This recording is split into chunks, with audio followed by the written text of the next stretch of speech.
Hello, എൻ്റെ പേര് റിസ്വാന. ഞാൻ സെക്കൻഡ് ഇയർ MBBS സ്റ്റുഡൻ്റ് ആണ്. ഈ ഒരു വീഡിയോയിലെ എൻ്റെ ബ്രില്യൻ ജേർണിനെ പറ്റിയിട്ടാണ് ഞാൻ പറയാൻ ആഗ്രഹിക്കുന്നത്. 2026 നീറ്റിന് പ്രിപ്പയർ ചെയ്യാൻ ആഗ്രഹിക്കുന്ന കുട്ടികൾക്ക് കോച്ചിങ് സെന്റേഴ്സിനെ പറ്റിയിട്ട് ഒരു കൺഫ്യൂഷൻ ഉണ്ടെന്നുണ്ടെങ്കിൽ ഈ ഒരു വീഡിയോ കുറച്ച് ഹെൽപ്ഫുൾ ആയിരിക്കും. ഫസ്റ്റ് ഓഫ് ഓൾ എനിക്ക് പറയാനുള്ള ഒരു കാര്യമുണ്ട്, ഏതൊരു കോച്ചിങ് സെന്റർ ആവട്ടെ നിങ്ങൾ പഠിക്കാൻ റെഡി ആയിരിക്കണം. കാരണം നമ്മുടെ ഡ്രീമിലേക്കുള്ള ഒരു നല്ലൊരു പാത്ത് വേ കാണിച്ചു തരാനാണ് കോച്ചിങ് സെന്റേഴ്സിന് പറ്റുള്ളൂ. അതിലൂടെ പോവേണ്ടത് നമ്മളാണ്. ഈ ഒരു വീഡിയോയിൽ മെയിൻലി ഞാൻ ഹോസ്റ്റൽ എങ്ങനെയായിരുന്നു, ക്ലാസ്സസിന്റെ കാര്യം, മോക്ക് ടെസ്റ്റ്, അതുപോലെ തന്നെ സ്റ്റഡി മെറ്റീരിയൽസ് യൂസ് ചെയ്തിരുന്നതിനെ പറ്റിയൊക്കെ ഞാൻ ഇൻക്ലൂഡ് ചെയ്യാം. ഫസ്റ്റ് ഞാൻ ബ്രില്യന്റിന്റെ പാലാ മുത്തോലി ബ്രാഞ്ചിലാണ് പഠിച്ചിട്ടുണ്ടായിരുന്നത്. നിങ്ങൾക്ക് നിങ്ങളുടെ കംഫർട്ടിനനുസരിച്ചിട്ട് ഏത് ബ്രാഞ്ച് വേണമെങ്കിലും ചൂസ് ചെയ്യാം. ഫസ്റ്റ് ഹോസ്റ്റൽ പറയുകയാണെങ്കിൽ ഞാൻ മേരിഗോൾഡ് എന്ന് പറഞ്ഞൊരു ഹോസ്റ്റലായിരുന്നു എനിക്ക് കിട്ടിയിട്ടുണ്ടായിരുന്നത്. അവിടെ 2 ടൈപ്പ് ഓഫ് ഹോസ്റ്റൽസ് ഉണ്ട്. ഒന്ന് കൺട്രോൾഡ് ഹോസ്റ്റൽ, സൂപ്പർവൈസ്ഡ് ഹോസ്റ്റൽ. അതിൽ ഞാൻ കൺട്രോൾഡ് ഹോസ്റ്റലിലായിരുന്നു. ഈ മേരിഗോൾഡ് എന്ന് പറയുന്നത് പാലയിലെ D ബ്ലോക്കിന്റെ തൊട്ടടുത്തുള്ള ഹോസ്റ്റലായിരുന്നു. അതുകൊണ്ട് തന്നെ എനിക്ക് ട്രാവൽ ചെയ്യേണ്ട ആവശ്യം ഉണ്ടായിരുന്നില്ല. അത്രയും തൊട്ടടുത്തൊരു ഹോസ്റ്റലാണ് മേരിഗോൾഡ് എന്ന് പറയുന്നത്. സോ ഈ കൺട്രോൾഡ് ഹോസ്റ്റൽസ്, സൂപ്പർവൈസ്ഡ് ഹോസ്റ്റൽസ് പറയുമ്പോൾ ഈ 2 ഹോസ്റ്റൽസിന്റെ മെയിൻ പ്രത്യേകത എന്ന് പറഞ്ഞാല്, കൺട്രോൾഡ് എന്ന് പറയുമ്പോൾ നമ്മുടെ ക്ലാസ് ടീച്ചേഴ്സ് ആയി വരുന്നവർ തന്നെയായിരിക്കും നമ്മുടെ വാർഡന്മാരും. അതുകൊണ്ട് തന്നെ ത്രൂ ഔട്ട് ദ ജേർണി നമ്മൾ എങ്ങനെയായിരിക്കും, നമ്മുടെ സ്റ്റഡീസ് എങ്ങനെയാണ് മുന്നോട്ട് പോകുന്നത്, ഏതൊക്കെയാണ് നമ്മുടെ നെഗറ്റീവ് പാർട്ട്, വീക്ക് പോയിന്റ് എന്നൊക്കെ ഉള്ളത് നമ്മുടെ ക്ലാസ് ടീച്ചർ ആയതുകൊണ്ടും വാർഡനായിട്ട് നമ്മളെപ്പോഴും പഠിക്കുന്നത് അവരാണ് കൂടുതൽ കാണുന്നത് കൊണ്ടും അവർക്ക് നമ്മളെ അതിനനുസരിച്ചിട്ട് ഇൻസ്ട്രക്ട് ചെയ്യാനായിട്ട് പറ്റും.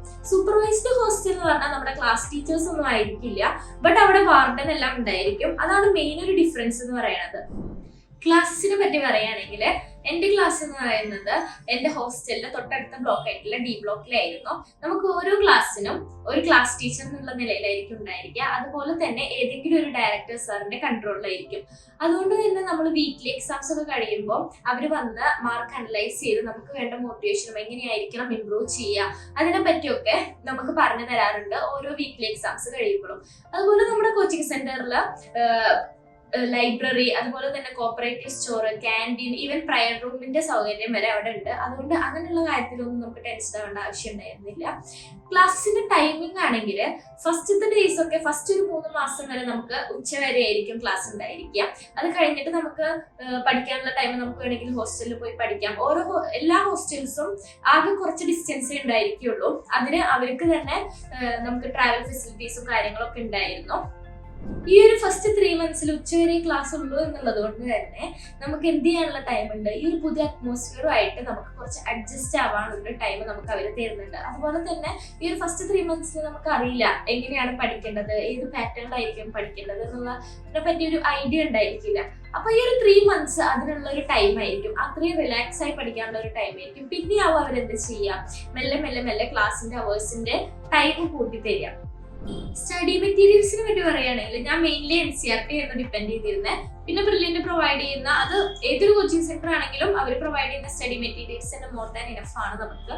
കാരണം അത് തന്നെ ചെയ്ത് കഴിയാനുള്ള ഒരു ടൈം നമുക്ക് ആ ഒരു വർഷത്തിൽ കൂടുതൽ ഉണ്ടായിരിക്കുള്ളൂ. പക്ഷെ ലൈബ്രറിയിൽ പോയിട്ടും നമുക്ക് ബുക്സ് സെലക്ട് ചെയ്യാം. ഞാൻ മെയിൻലി ഒരു ബുക്ക് കംപ്ലീറ്റ് ചെയ്തതിന് ശേഷമാണ് വേറൊരു ബുക്കിനെ പറ്റി ചിന്തിച്ചതെന്നുള്ളൂ. അതുപോലെ ഞാൻ ബ്രില്യന്റിലേക്ക് വരുന്നതിന് മുന്നേ എൻ്റെ സങ്കല്പത്തിലുള്ള ഒരു കോച്ചിങ് സെന്റർ ഉണ്ടായിരുന്നു. ലൈക്ക് എപ്പോഴും പഠിത്തം മാത്രമായിരിക്കും, അതിന് ഒന്നും ഉണ്ടായിരിക്കില്ല എന്നൊക്കെ വിചാരിച്ചിട്ടായിരുന്നു ഞാൻ ബ്രില്യന്റിൽ വരുന്നത്. പക്ഷെ എനിക്ക് അതുപോലെ ഒന്നും ആയിരുന്നില്ല. നമുക്ക് എൻജോയ്മെന്റിനാണെങ്കിൽ എൻജോയ് ചെയ്യാനുള്ള കുറെ സൗകര്യങ്ങൾ ഉണ്ടായിരുന്നു. അതുപോലെ പഠിക്കാനുള്ള നല്ല അന്തരീക്ഷം ഉണ്ടായിരുന്നു. എല്ലാം ഞാൻ അവിടുന്ന് എക്സ്പീരിയൻസ് ചെയ്തിട്ടുണ്ട്. അതുപോലെ തന്നെ പഠിക്കേണ്ട കാര്യമാണെങ്കിൽ നമുക്ക് പഠിക്കാനുള്ള ഒരു അറ്റ്മോസ്ഫിയർ നമ്മുടെ ഹോസ്റ്റലിൽ ഉണ്ടായിരിക്കും. അതുപോലെ തന്നെ ഇൻ കേസ് നമ്മുടെ ഹോസ്റ്റലിൽ നമുക്ക് കംഫർട്ടബിൾ അല്ല എന്നുണ്ടെങ്കിൽ ബ്രില്യന്റിന്റെ സ്റ്റഡി സെന്ററിൽ തന്നെ നമുക്ക് പഠിക്കാനുള്ള സ്റ്റഡി ഹോളും കാര്യങ്ങളൊക്കെ ഉണ്ടായിരുന്നു. ഞാൻ മെയിൻലി ഹോസ്റ്റലിൽ ഇരുന്നിട്ടായിരുന്നു പഠിച്ചിട്ടുണ്ടായിരുന്നത്. ഹോസ്റ്റലിൽ സ്റ്റഡി ഹോളായിരുന്നു ഞാൻ യൂസ് ചെയ്തിട്ടുണ്ടായിരുന്നത്. ഇൻ കേസ് നമുക്ക് മെന്റലി നമ്മൾ സ്റ്റേബിൾ അല്ല എന്നുണ്ടെങ്കിലും നമ്മളെ സപ്പോർട്ട് ചെയ്യാൻ ധാരാളം മെന്റേഴ്സ് അവിടെ ഉണ്ടായിരുന്നു. നമുക്ക് എന്തെങ്കിലും ഒരു സങ്കടം ഉണ്ടെങ്കിൽ പോയി നമുക്ക് ഭയങ്കര ഫ്രീ ആയിട്ട് നമുക്ക് പോയി പറയാനുള്ള ഒരു അവസരം ഉണ്ടായിരുന്നു അവിടെ. അപ്പം എനിക്ക് അങ്ങനെ ഭയങ്കര മെന്റലി അൺസ്റ്റേബിൾ ആയിട്ടിരിക്കുന്ന അവസ്ഥയിലും എൻ്റെ ക്ലാസ് ടീച്ചറും മെന്റേഴ്സും ആയിരുന്നു മെയിനായിട്ട് സപ്പോർട്ട് ചെയ്തിരുന്നത് അവിടുന്ന്.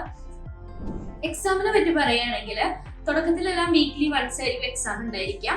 ആ എക്സാം എന്ന് പറയുന്നത് നമ്മുടെ നീറ്റിന്റെ അതേ പാറ്റേണിലായിരിക്കും എക്സാം കണ്ടക്ട് ചെയ്യുക. പിന്നീട് പോർഷൻസ് ഒക്കെ എടുത്ത് കഴിഞ്ഞിട്ട് വീക്ക്ലി ത്രൈസ് ആയിട്ട് എപ്പോഴും എക്സാം ഉണ്ടായിരിക്കും. ലൈക്ക് നമ്മൾ മാക്സിമം എക്സാംസിന് നമ്മൾ എക്സ്പോസ്ഡ് ആയിരിക്കും ആ ഒരു ടൈമില്.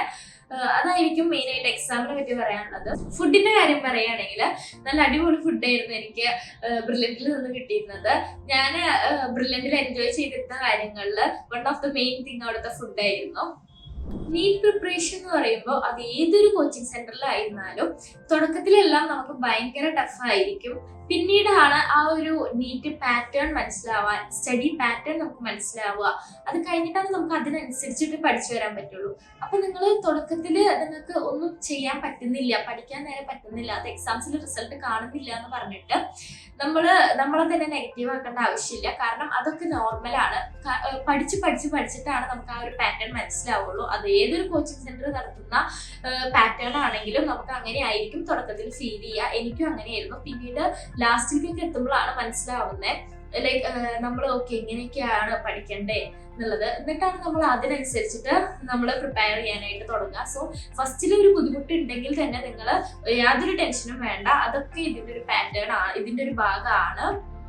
സോ അപ്പൊ ഇത്രയേ ഉള്ളൂ ഈ ഒരു വീഡിയോ. ഇതായിരുന്നു എനിക്ക് ബ്രില്യന്റിൽ നിന്നുണ്ടായിരുന്ന ഒരു എക്സ്പീരിയൻസ് എന്ന് പറയുന്നത്. അപ്പൊ ഓക്കെ, ഇത്രയേ ഉള്ളൂ. ബൈ.